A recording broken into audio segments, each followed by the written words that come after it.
Awesome! So you guys know the insane power. Being like that spring in a desert and really, showing people gratitude, kindness, and attention. Making them feel significant, which is just like ridiculously cool. I want to run through another example here that's like super awesome. It's about like the application of this, and then also like this insane one principle that comes from it that is really just a game changer and allow you to add so much value to other people's lives that they just cannot help but reciprocate, which is, that's the goal, right? And that's just really awesome. And if I give someone, like for instance, like that book, right? Like 9 to Noon. Like that book's worth, thousands, hundreds of thousands, millions of dollars to 30 people. And I give it away for free! And like, what do you think that's gonna do? It's gonna create this really great relationship where like you're totally changing the way that other people think about you and you're making them want to reciprocate, which is like just insane. So let's go over to the computer and let's make it happen, okay? There's this guy named Donald McMahon, and he is an attendant of Lewis and Valentine, who were just, nurserymen and landscape architects in New York. And they're talking about this incident, and it was just, oh my God, it was so cool. So this guy, he goes to this, how to win friends and influence people, learns about it, and he's landscaping, and the owner comes out to give him a couple of instructions about where he should plant some of the flowers and how he should do the landscaping. And while they're doing the landscaping, he says, Judge, he's just this guy's landscaper. And he says, hey, dude, you have a beautiful dogs. Your dogs are amazing. I understand that you win a lot of blue ribbons every year at the show at the Madison Square Garden. And the judge, totally forgets what he was talking about, coming to do the yard. He doesn't care about that. He cares about himself, right?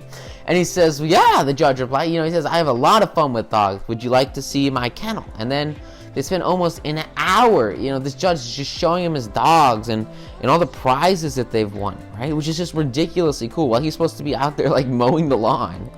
But everything changed the moment that he expressed genuine interest in something that the judge was passionate about, which were these blue ribbons, remember? We talked earlier about this example of the guy who had all the blue ribbons from the farm showcase. And it's the exact same thing with this judge. Like, people want to show off what they're proud of. You have like a trophy case in your home. I remember when I was a kid, I had a trophy case from like playing, just little league sports. And like, I was always so excited to show all my friends my trophies, right? The same thing with you, right? Like, if you have any kind of significant like medals or, you win a race or something, like, it's super exciting to share that with people because it gives you a huge feeling of significance, and it also lets them give you praise, right? Which is like ridiculously powerful. And so that's exactly what this landscaper does that makes the judge love him. So they spent like an hour looking through all the prizes, and he even brought out their pedigrees and explained about the bloodlines responsible for such amazing and beautiful and intelligent dogs. And then finally, after all of that, he turns to, the judge turns to him and he says, hey, you have small children. Do you have small children? And he says, yes, I have a son. And the judge says, well, wouldn't he like a puppy? And of course, this guy's like, yeah, you bet he like a dog, man. That'd be awesome. And so he says, all right, I'm gonna give him one, the judge announces. And he starts to tell him how to feed the puppy. And then he says, wait a minute, you're gonna forget if I tell you, so I'll write it down. And the judge literally goes into his home while this landscaper just kind of sits there and types out a pedigree for feeding instruction, the whole pedigree and feeding instructions. And he gives this landscaper this big list of like all things to do.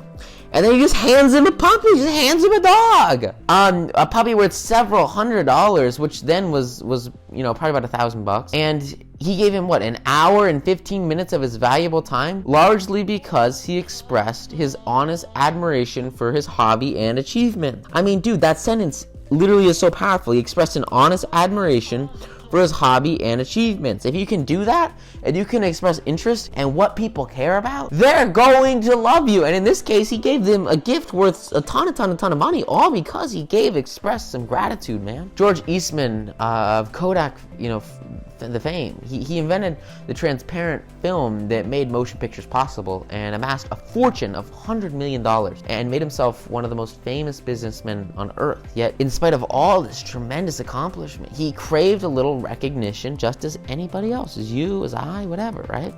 He craved recognition. And so when Eastman built the Eastman School of Music, perpetuating his name, and also the Kilbourne Hall in Rochester, the then president of the Superior Seating Company in New York wanted to get in order to supply the theater chairs for the new School of Music, right? And so this guy who wants to do everything, he phones them up and they get an appointment to see Mr. Eastman in Rochester. And when this man, Mr. Adamson, arrives, the architect says, I know you want to get this order, but I can tell you right now that you won't stand a ghost of a shadow if you take more than 5 minutes of George Eastman's time. He is a strict disciplinarian. He is very busy. So tell your story quickly and get out. And what's really interesting, and we'll see what happens in just a moment, but I want you guys to understand that if you become genuinely interested in other people, you can do something that's absolutely amazing. It doesn't matter who you're talking to. You can make them want to spend hours and hours and hours with you simply talking about themselves and talking about what they love and talking about what they're passionate about, because they will spend all day talking to you, because at least all the time that they can, or a huge chunk of their time, because nobody talks to them about what they're passionate about, because very few people they care as much. And that's why people, they'll surround themselves with like-minded people. They'll surround themselves with really high achievers and try to get in front of the most successful people they can find, or the most similar people that they can find. And by surrounding themselves with similar people, it makes them happy, right? And so if you can be as similar to somebody else and you can care about what somebody else cares about just for a little bit, they're going to absolutely love you and give you so much value because you're giving them so much value, right? So this chair architect, or this chair designer, whatever, he walks into, Eastman's office, and he sees him bent over a pile of papers on his desk. And Mr. Eastman looked up, removed his glasses, walked toward the architect and Mr. Adderson, and he said, hey, good morning, gentlemen, what can I do for you? The architect, he introduced himself, and Mr. Eastman said, well, we've been waiting for you, Mr. Eastman. I've been admiring your office, because he was kind of looking around, and he just started to sort of care about Mr. Eastman and what he cared about. And so as he's standing in this huge office with Mr. Eastman, he's looking at all just the beautiful shelves and the ceiling and the cases, and he says, I wouldn't mind working in a room like this myself. I'm in the interior woodworking business, and I never saw a more beautiful office in my life. And this guy replied, you remind me of something I had almost forgotten. It is beautiful, isn't it? Right? He's caring about what he cares about, which is his really, really big office, right? And he enjoyed it a great deal when it was first built, but now when there's all this other things on his mind, he doesn't have a lot of time sometimes.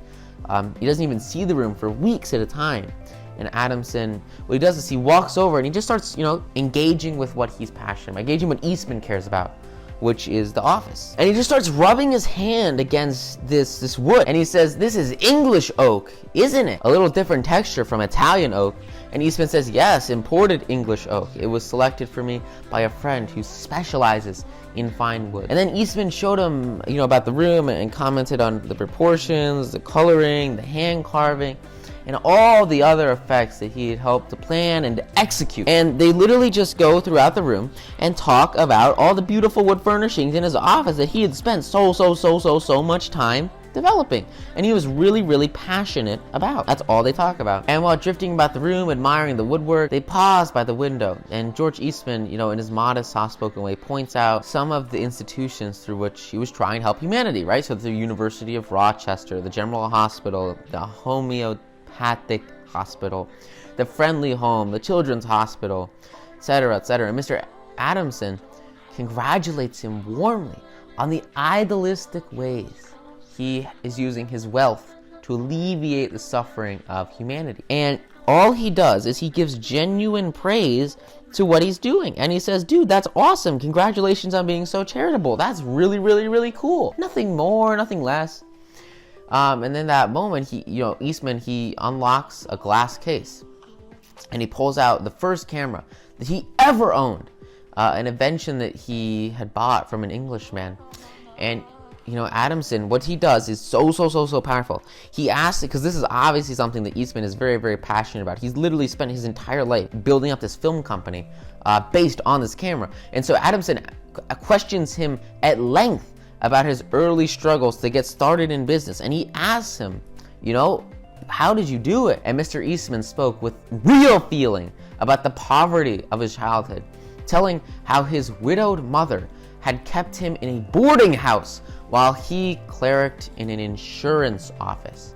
And that he had this difficult time growing up and having any amount of tangible financial success because of his childhood, right? And so the terror of poverty haunted him day and night, and he resolved to make enough money so that his mom, wouldn't have to work again, right?